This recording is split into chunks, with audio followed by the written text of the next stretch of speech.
عرفان ایک بہت ہی سادہ اور ایماندار انسان تھا۔ وہ شہر کے ایک چھوٹے سے دفتر میں کلرک کے طور پر کام کرتا تھا۔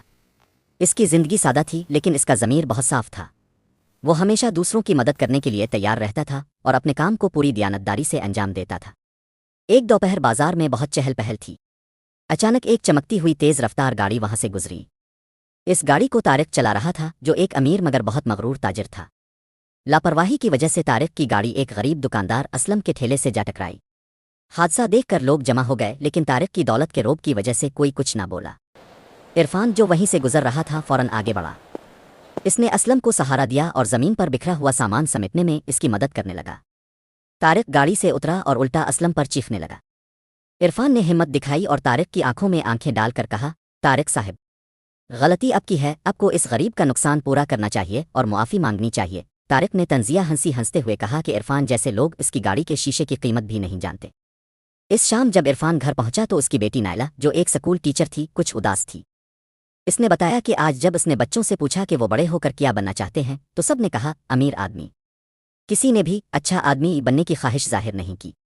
عرفان یہ سن کر سوچ میں پڑ گیا۔ کچھ دن بعد عرفان ایک کام کے سلسلے میں عدالت گیا۔ وہاں اس نے دیکھا کہ طارق ایک غریب ہوٹل کے مالک پر دباؤ ڈال رہا تھا تاکہ اس کی زمین ہتھیا سکے۔ طارق نے وہاں جھوٹے گواہ بھی کھڑے کر رکھے تھے۔ عدالت کے برآمدے میں طارق نے عرفان کو دیکھ کر دوبارہ دھمکایا کہ سچ بولنے کا انجام برا ہوگا۔ جب مقدمے کی سماعت شروع ہوئی تو کوئی بھی سچی گواہی دینے کو تیار نہیں تھا۔ تب عرفان خود کٹہرے میں آ کھڑا ہوا۔ جج صاحب نے اسے غور سے دیکھا۔ عرفان نے بغیر کسی خوف کے وہ سب کچھ بتا دیا جو اس نے طارق کو دھمکیاں دیتے ہوئے سنا تھا۔ جج صاحب نے فریقین کی باتیں سنے اور طارق کے چہرے پر موجود تکبر کو بھانپ لیا۔ جج نے فیصلہ سناتے ہوئے کہا، عدالت بازار نہیں ہے جہاں ہر چیز بک سکے، یہاں صرف انصاف ہوتا ہے۔ انہوں نے طارق کو جرمانہ کیا اور ہوٹل کے مالک کو اس کا حق واپس دلایا۔ اگلی صبح نائلہ کے سکول میں ایک تقریب تھی۔ نائلہ نے بچوں سے خطاب کرتے ہوئے کہا، بچوں یاد رکھو کہ اچھا انسان ہمیشہ امیر انسان سے بڑا ہوتا ہے۔ پیسہ ختم ہو سکتا ہے لیکن کردار کی خوشبو کبھی ختم نہیں ہوتی۔ عرفان سکول کے ہال کے پچھلے حصے میں کھڑا اپنی بیٹی کو دیکھ کر مسکرا رہا تھا۔ اسے آج سکون تھا کہ اس نے حق کا ساتھ دیا۔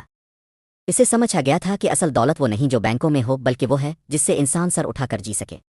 آپ کا ایک لائک اور سبسکرائب مجھے مزید بہتر مواد بنانے کا حوصلہ دیتا ہے، ضرور سپورٹ کریں۔